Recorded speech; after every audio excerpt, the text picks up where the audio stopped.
Good wages, easy credit, and an abundance of consumer goods have introduced unprecedented prosperity for our generation. Almost ironically, the incidence of nervous disorders has skyrocketed at the same time. The chicken in every pot of the Depression years has become 2 cars in every garage, a mortgage on every house, and a box of sedatives in every medicine cabinet. In a system where luxuries are often touted as necessities, it becomes increasingly difficult to learn contentment with what one has. The emotional effects of this situation are even harder to cope with, as we shall see.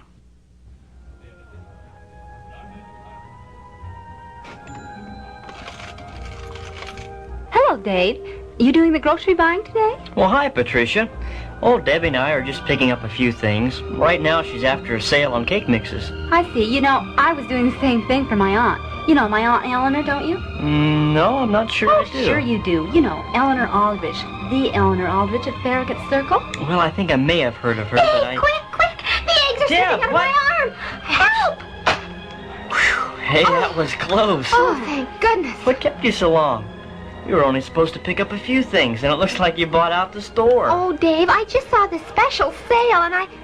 Oh, Patricia, I'm sorry I didn't see you. That's all right. I suffered worse things in my life. It's a good thing you arrived when you did, Deb. I was just about finished getting everything through the checkout counter. But I hope your nose for sales didn't push us over the budget Mom gave us. Oh, Dave, I'm more careful than that. Besides, if we don't have enough money with us, I can always take something back. I always make sure of carrying more than enough money with me. That's nice, Patricia. Anyway, Dave, what I wanted to ask, I was able to walk down to the store from school, but my grocery bag's a little heavier than I expected. Do you think you could drop me off at my aunt's house on your way? Oh, I think it'd be all right. Tell you what, you and Debbie go out to the car while I pay for these groceries. Okay. I surely do appreciate the ride, Dave. Oh, that's all right, Patricia. Boy, that sure is a big house. And even a fountain. Would you like to take a look around? Really? Sure, my aunt doesn't mind. I don't know. We have to be getting home and... Please, Dave, please. It'll only take a few minutes, and, well, I'm sure if we call Mom and let her know, she won't mind. Sure, Dave. It doesn't take long. It isn't every day you get to visit the Aldrich estate. Well, I guess a few minutes won't do any harm, but we better call home and let Mom know. Oh, boy, thanks, Dave. You're the greatest brother I've got. Not to mention I'm the only one you've got.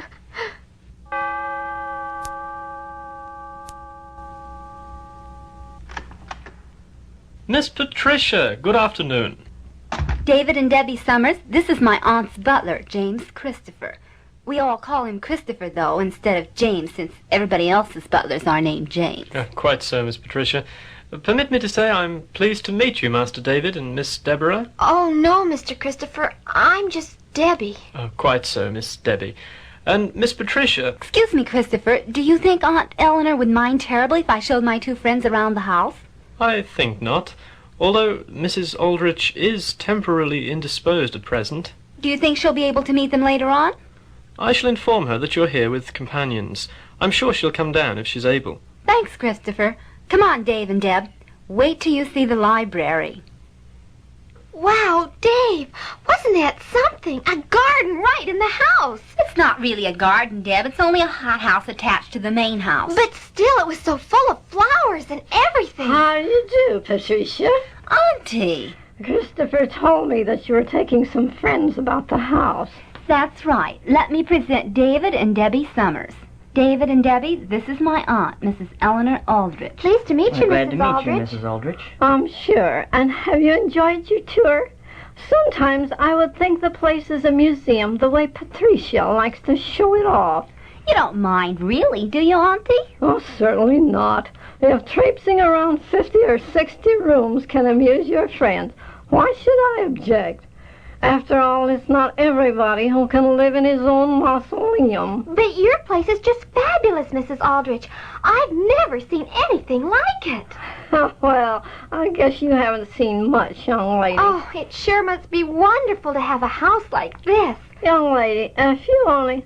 By the way, what did you say your name was? Debbie Summers, Mrs. Aldrich. Oh, Debbie, if you only knew how many tears and sleepless nights having a house like this has cost me, you'd think a straw mattress in a cave more fabulous. Well, Mrs. Aldrich, if all this doesn't make you happy, why do you even have it? I mean, if I bought something that made me unhappy, I'd take it back. Now, Deb, be careful what you say. Oh, Dave, I'm sorry, Mrs. Aldrich. I'm sure Debbie didn't mean to sound disrespectful. No offense taken, I'm sure. It's quite all right, Debbie. And as much as we appreciate seeing your house, we do have to be going. Certainly. Christopher? Yes, madam? Could you show my two young guests to the door? Certainly, madam. That's all right, Auntie. I can take them. As you wish. I'll see you later, Auntie. But, Patricia, I don't understand. It looked to me like your aunt was sick. Well, that's why I wanted to take you out to the car. I thought I'd better explain. You see, my aunt is a very unhappy person, and she has a real problem with drinking. You know, it did seem as if she had a few drinks before she saw us. That's right. I just thought you should understand. Anyway, thanks for the ride. And thank you very much for the tour of the house. So long. See you, Patricia.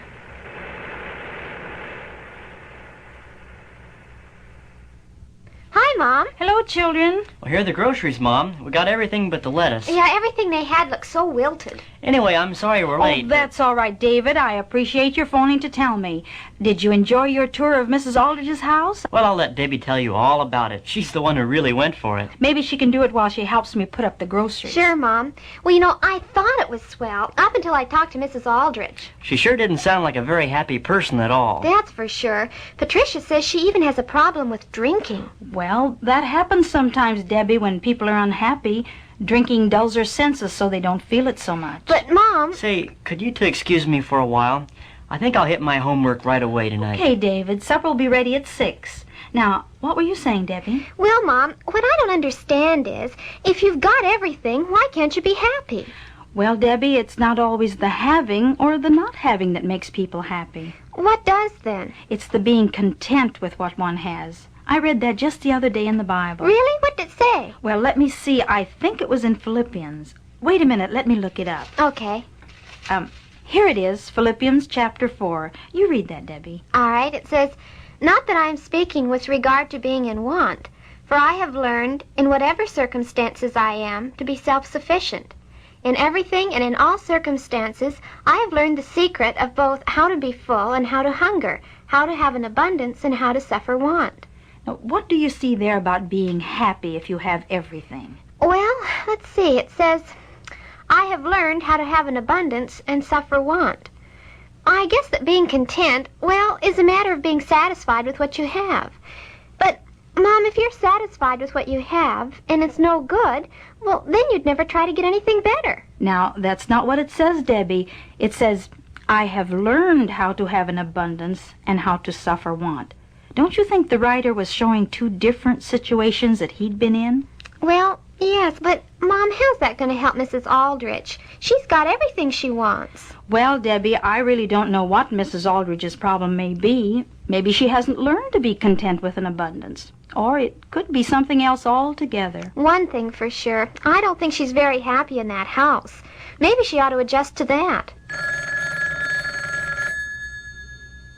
Will you please get that, Debbie? Sure, Mom. Hello? Hello? Mrs. Aldrich? Sure. Mom, Mrs. Aldrich is on the phone. She says she'd like to talk to you. To me? Mm-hmm. All right. Hello, Mrs. Aldrich? Yes, I'm Debbie's mother. Of course, well, I'd have to check with her father, but I think it'd be all right. All right, Mrs. Aldrich, thank you for calling. Goodbye now. Oh, Mom, what was that all about? She wanted to know if you could pass by her house after school tomorrow. She'd like to talk to you again. Well, boy, I sure don't know what I said to do that. Well, maybe you might be able to show her something about what we discussed just now. Oh, that's a good idea. I'll bet that's just the thing she could use. Well, we'll have to see what your father thinks when he gets home. But I don't think he'll object. Now, let's get the rest of those groceries put away. Okay.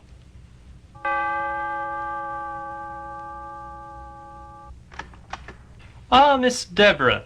Oh, I beg your pardon, Miss Debbie. Hello, Mr. Christopher. Is Mrs. Aldrich in? Yes, she's been expecting you. Is your brother with you? No, he isn't. I just walked over from school. But Dave's supposed to come and pick me up about 4:15. Is that her, Christopher? Quite so, madam. It is indeed. Please do come in, Debbie. Thank you, Mrs. Aldrich. You know, I sure was afraid you were upset about yesterday. Oh, no. You mentioned that if you had bought something that made you unhappy, you'd take it back. I think your brother believed you were telling me to sell my house. Oh, no. I don't think I even really understood what I had in mind until I talked to my mother later on. What did your mother say? Well, she showed me something from the Bible. Oh, you mean something like money is the root of all evil. Well, I wanted to show it to you, so I brought a Bible with me. Now, Mrs. Aldrich, that verse you just quoted, well, I looked it up before coming here. It's in a book called 1 Timothy. In chapter 6. For the love of money is a root of all sorts of injurious things. So you see, Mrs. Aldrich, it isn't money. It's loving your money too much that makes you worry. How would you know what my troubles are? Oh, I don't. But you said you weren't happy in this house, so I thought I might be able to find something to help you. That's certainly different. I don't often have young people I know offer to help me. Well, anyway, what did you mean yesterday? Oh, that. Well, Mrs. Aldrich, I was just talking about the things I buy. But when I talked it over with my mother... Yes? Well, I saw that we don't always have what we want. But we should learn to be content enough not to worry ourselves sick if we don't get it. If you will permit me, it does seem quite logical, don't you think, Mrs. Aldrich? Well, I don't think there's any simple solution to my problems. Oh, I guess there are always complications. But here, listen to what this says. It says, "In everything I have learned, in whatever circumstances I am, to be self-sufficient. In everything and in all circumstances, I have learned the secret of both how to be full and how to hunger, both how to have an abundance and how to suffer want." Well, there's truth there. But as you said, I should learn not to worry if things don't change for me right away. Well, that's the way I understand it. At least you're alive and can hope for a change. Anyway, it all makes sense to me.